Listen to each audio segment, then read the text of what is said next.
Good day, everyone.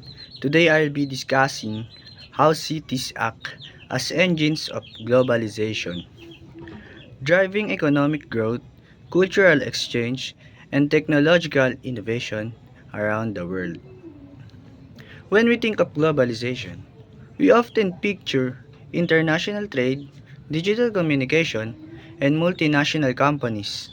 But at the center of all this process are cities, dynamic spaces where ideas, goods, and people converge. Cities don't just participate in globalization, they create and accelerate it. First, cities serve as economic hubs.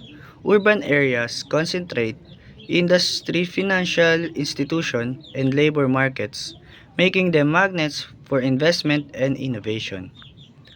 Take New York, London, or Tokyo, these global cities host headquarters of multinational corporations and international banks.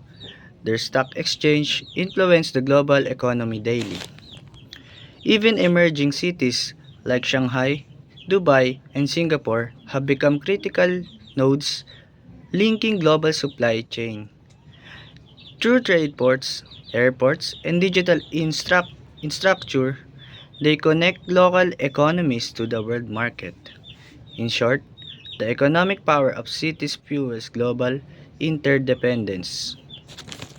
Second, cities are cultural crossroads.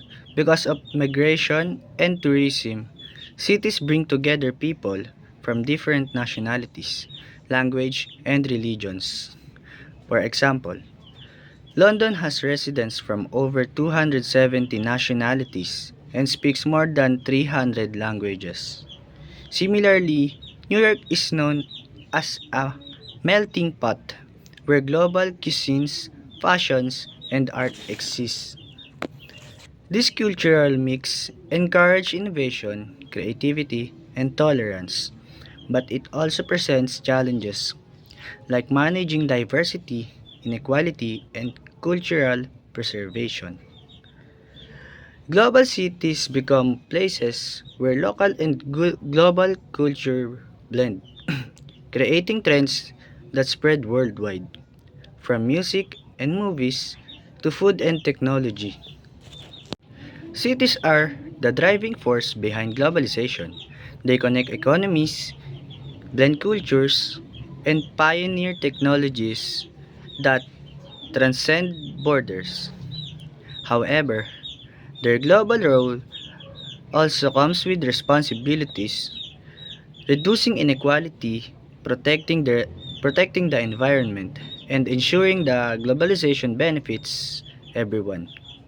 So, when we talk about globalization, let's remember it's not just happening between countries, it's happening within and through cities. They are the pulse of the global world. Thank you.